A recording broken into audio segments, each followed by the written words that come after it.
mode gabut. Kita coba ya, masukkan ID 1, enter, geser ID 2, 8,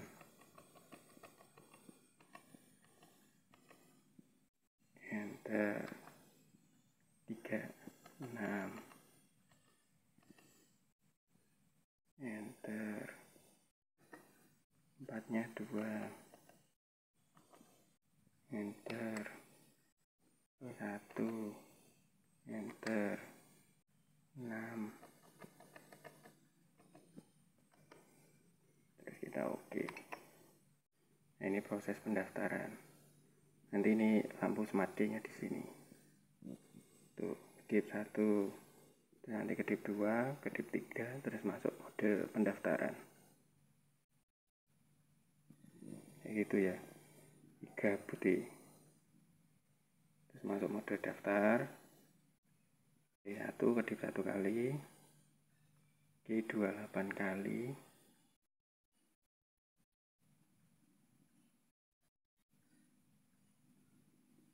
K3 6 kali. Ini kan 6 ya, 3 6.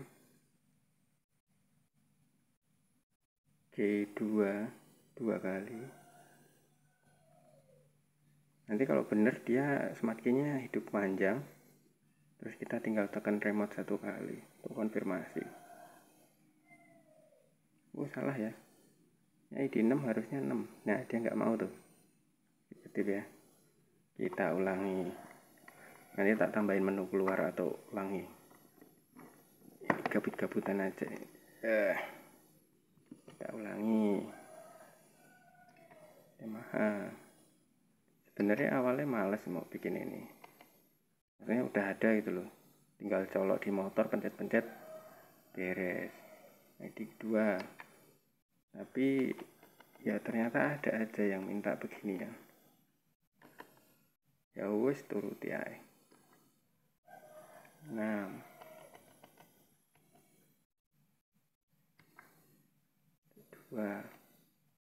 2 ya, 1, 6. Tapi tak pikir-pikir yo no perlu nih juga sih kayaknya. Ya untuk mempermudah lah untuk teman-teman sing susah daftar nih ID. Kalau di motor langsung pakai simulator. Nanti rencana tak masukkan dalam satu paket pembelian modul ya. Kayak gini. Nanti biar nggak terlalu banyak beli ini beli itu. Ya kayak gini lah. Hitung tuh. Kedip ya. 8 kali. Jadi ini SCU-nya tuh di situ. Nanti dikasih di soket itu. ID 2 8, ID 3 6. Dia kedip 6 kali sesuai ya, ini kayak di motor. Cuman pikirku nggak tak buatin kayak gini ya. Ada yang minta, padahal nanti harganya jadi mahal karena harus beli soket. Nah, ini pin terakhir 6 ya. Kalau dia nyala panjang, tekan remote 1 kali, konfirmasi. Itu ya. Nah, tekan remote 1 kali, tet gitu, untuk konfirmasi bahwa remote-nya itu udah connect. Gitu. Nanti setelah remote-nya udah connect, terus kita tes aktivasi. Ini belum tak masukkan registrasinya, oke gitu. Tapi kayak gitu ya caranya. Jadi ini alat ini untuk registrasi nanti Honda Yamaha. Tapi nanti alatnya tuh bentuknya seperti ini, jadi satu ke sini. Aku juga masih bingung mau taruh di mana lampunya. Tapi mungkin nggak usah pakai lampu lah ya. Nanti ditampilin di LCD sini lah blinknya. Tapi ya wis nanti nggak tahu lah. Pokoknya kayak gitulah. Jadi satu alat. Awalnya nggak mau tak masukkan karena kalau dimasukkan nanti akhirnya terus beli soket ini, soket SCU. Terus nanti kalau udah dimasukkan, sampai tuh pasti minta, Mas sekalian simulator untuk ini, untuk itu. Terus akhirnya yo alat ini terus nggak jadi murah. Awalnya dok pengen cuman harga jutaan, terus akhirnya karena beli soketnya mahal loh tak kira kawan ya. beli soket itu mahal. Untuk SCU ya mas murah, paling harga 30-50 ribu. Soket ECU itu mahal-mahal, jadi kayaknya kok gimana ya, nggak tahu lah apakah nanti ini akan diteruskan, karena sebenarnya udah banyak yang buat alat kayak begini. Kayaknya yo ini nggak terlalu penting, tapi yo nggak ngerti juga alatnya nanti seperti itu cara kerjanya. Jadi kita tinggal masukkan nomor ID yang kita baca ke alatnya, tapi alatnya nanti ya yang lama itu masukkan ID ini ke sini, terus kita tekan nomornya, masukkan satu persatu, terus kalau sudah kita tinggal oke, dan nanti dia akan melakukan registrasi secara otomatis kayak gitu. Ya lebih simple karena kita nggak perlu pencet-pencet tombol starter ini dan itu, lebih otomatis. Tapi sebenarnya nggak perlu beli kayak gini juga bisa. Teman-teman tinggal ikuti panduan yang sudah banyak di share juga di YouTube rekan-rekan ya. Tinggal pencet tombol starter. Ini sebenarnya tuh cuman gantiin kita neken tombol starter gitu loh. Kita tekan tombol starter kan, untuk Yamaha itu kan tekan tahan, lepas satu kali, terus tekan sampai nanti indikator smart key-nya nyala, ketip, lepas, tekan lagi starter, ketip, lepas, tekan lagi starter, ketip, nah panjang, baru kita masukkan. Misalnya ID-nya 1 kan, tekan 1, nanti kedip 1 kali, lepas. ID 8, tekan, kedip 8 kali, lepas. Masuk ID 3, tekan lagi, kedip 6 kali, lepas. Tekan lagi 2 kali, lepas. Tekan lagi 1 kali, kedip, lepas. Tekan lagi 6 kali, kedip, lepas. Nah nanti dia akan nyala. Nah kita tinggal pencet remote, terus kontak on, beres ya. Jadi wis terdaftar. Segampang itu sebenarnya. Kadang-kadang aku mikir ya, perlu nggak sih kayak gini? Yo silahkan dipertimbangkan masing-masing, apakah perlu apa enggak. Tapi yo menurutku kalau ditambahin kayak gini terus nanti beli soket, akhirnya tadinya bisa beli alat baca ID-nya 1,4, jadi harus nambah soket, terus nambah lampu kalau dikasih lampu. Jadi kan akhirnya terus nambah biaya. Kan yang repot sampean. Tapi ya wes sampean pikir sendiri, apakah perlu yang kayak gini? Enggak. Ini tadi ceritanya gabut. Ada yang bilang ini hasil cloning dan lain-lain. Oh iki lho, tak garap dhewe iki lho lur. Dulu oke. Dikirane cloning nyolong tek amu ya. Ya gak ngono juga lur. Nek awak mau nyolong ya gak masalah. Jadi tolonglah sing sopan nek komen ya. Oh no. Iki lho. Oke. Soder panas loro. Segala macam nek ini.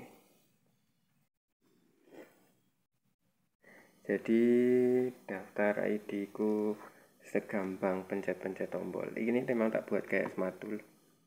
Terus kau tanya untuk gimana cara bisa dapat baca komunikasinya, ya kita tinggal pelajari bagaimana smart tool berkomunikasi dengan SCU. Terus kita pelajari, kita buat alatnya juga sama seperti smart tool kayak gitu. Jadi smart tool bacanya yang mana ya kita ikutin gitu ya. Semua produsen tuh pasti akan belajar juga dari alat yang sudah ada. Tidak mungkin dia alatnya nggak ada tiba-tiba buat sendiri. Oh itu kan canggih, karena sumber ilmu itu pertama itu adalah produsennya buat, terus kita pelajari teknologinya, terus kita aplikasi, kita buat sendiri. Jadi yang kayak gini ya sebenarnya sama dengan teknologi yang pada umumnya. Pabrikan Honda bikin caranya kayak gitu, Yamaha bikin kayak gitu, cuman kita bikin otomatis saja dengan alat kayak gini ya. Jadi untuk rekan-rekan, kayak gini perlu atau enggak? Sekali lagi, ora patek perlu. Terserah. Yang paling penting adalah bagaimana kita bisa baca ID barcode, bisa dapat ID-nya kayak gini, terus kita gunakan untuk mendaftar remote baru. Kayak gitu ya lur ya. Alat kayak gini ora patek wajib. tapi yang paling wajib adalah alat untuk baca ID barcode-nya. Tuh. Kalaupun Anda nggak punya smart tool, terus masih punya alat yang murah kayak gini atau merek-merek yang lain, semua sama loh. Yang beredar di pasaran itu sifatnya sama. Alat baca ID yang saya buat atau buatan teman-teman saya juga sama aja. Intinya yang penting adalah kamu punya, bukan menjelekkan satu produk atau produk yang lain. Intinya dari setiap produsen itu membuat alat adalah untuk membantu kamu lur. Jadi kamu beli aja, tidak usah nyacat. Kalau ada yang bermasalah langsung konfirmasi kepada pembuatnya supaya ditindaklanjuti. Kalau saya yang buat, ya langsung tanya, Mas ini kayak apa? Nah nanti kita bantu. Misalnya ada masalah di komponen, kita perbaiki. Bahkan yang lama itu kita udah ganti PCB berapa kali ya. Ini hijau dulu kuning. Mas dekku warna kuning, podo wae. Jadi mau warna hijau, warna kuning sama aja, tidak ada masalah. Terus yang baru kita juga udah beli ini dari JLC PCB ya, kirim yang ini yang warna biru nanti untuk yang baru. Jadi secara prinsip alat itu sama aja, yang membedakan adalah kamu yang memakai. Kalau kamu bisa dengan alat yang harganya murah, saya pernah buat yang 400.000, kalau kamu bisa menggunakan yang 400.000, kamu bisa dapat untung berkali-kali lipat. Satu kali kerja kamu udah balik modal, berikutnya kamu udah bisa beliin susu anakmu dan lain-lain. Jadi sebenarnya untuk produsen itu ya banyak amalnya. Keuntungan ya tetap nyari, tapi ya kalau kita hargai lebih murah daripada pabrikan luar negeri kan, setidaknya di situ kita udah beramal. Buat alat yang terjangkau sampai kerja, sampai dapat untung, kita juga sebagian kecil dapat untung. Dari proses nyoldernya kita ambil untung. Terus kopi-kopi kalau pas malam kayak gini ya, bikin-bikin ngoding untuk bikin alat itu ya tetap kita ngambil keuntungan sedikit-sedikit. Yang penting tujuannya tetap satu, semua produsen siapapun yang buat alat adalah ingin membantu Anda bekerja mencari cuan. Biar apa? Cair. Tuh kayak ngono. Kalau yang mau belajar untuk servis ECM sebenarnya gampang, tapi aku kalau mau tak share di sini takutnya nanti para serviser ECM terus jadi apa ya, tidak laku ya. Aku masalah juga masih bimbang mau di share apa enggak, tapi ya biarlah ya. Kalau kayak gini-gini itu gampang servisnya sebenarnya, cuman nggak tahu nanti apa ya, perlu kayak gini di share dan lain-lain ya. Karena sebenarnya ada juga yang bekerja di bidang ini yang mencari duit dari servis ECM kayak gitu.